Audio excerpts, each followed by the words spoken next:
Ha?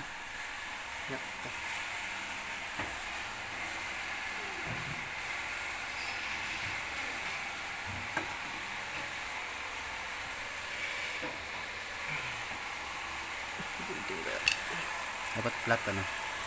Hindi. Pinalawang na rin pala ito eh.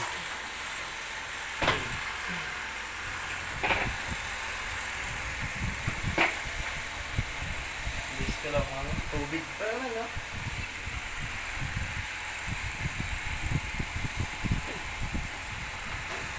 Kung putulan kaya natin ito, G, yung ano mo, no? Paano? Para may ganon-ganon mo siya. Para hindi na kailangan ng washer. Puputulan na yung itong haba na ito. Yung haba ng tornilyo. Ayo, doon lang naman tumama eh. Kasi kailangan pa ng washer eh, para di ba umiksi yung tornilyo niya. Battery ba sa taas yan? No? Ha? Battery sa taas diba? Oo. Yata. Hindi sure. Tapos kabila rin. Hindi, try muna natin. Kung mabubuka mo na.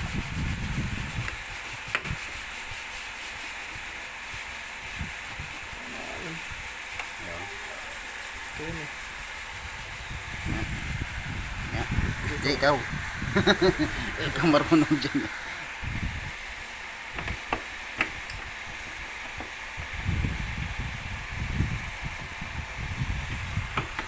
Mabilisan kasi ito eh. O, diba? Tayo. Pero pa ba? Sumabit ata dito. Tama ba? Ayun. Start natin. Saan isang busina? Ito, saan natin nilagay yung isa? Ayun, sa tok-tok. Layo.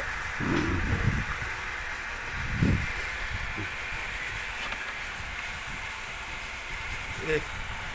Video ka ba? Ako na maghawak. Ikaw tumira.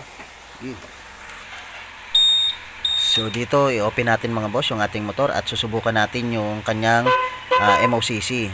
So dito mga boss ay papansin natin na napakahina ng tunog ng kanyang horn o yung ating MOCC horn mga boss. Magana, mahina lang. Dalawa Kumagana? Mahina lang. So, baklasin na natin mga boss yung ating MOCC horn. So dito yan naka tornilyo mga boss sa dating stock na tornilyuhan ng ating busina. So dyan natin siya nilagay mga boss yung dual horn na yan.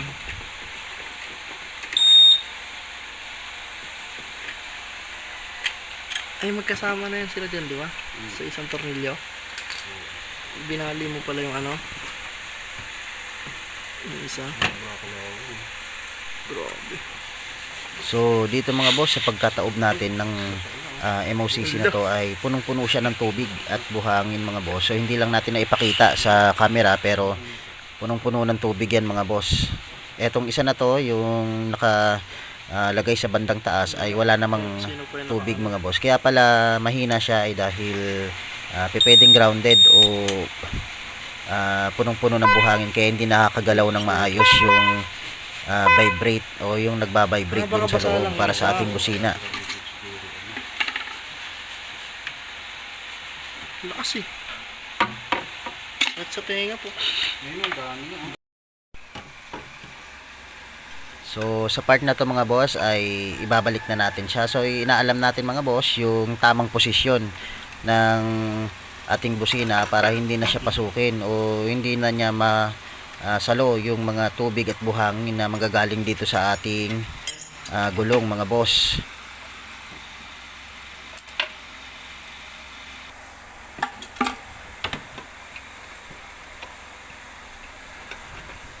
Ito na isa pang taga-hawak ba?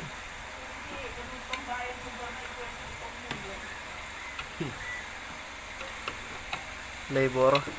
Bitawan na hindi. Bitawan na. So sa paglagay niyan mga boss, dapat nakatutok sa taas yung ating tornilyuhan at nakatutok sa baba lahat ng ating mga busina mga boss. Loud horn din yun eh. Pero ano siya, yung dalawa ay may stop. So pagtapos na yun mga boss ay sound check na tayo. Sige, ito na po.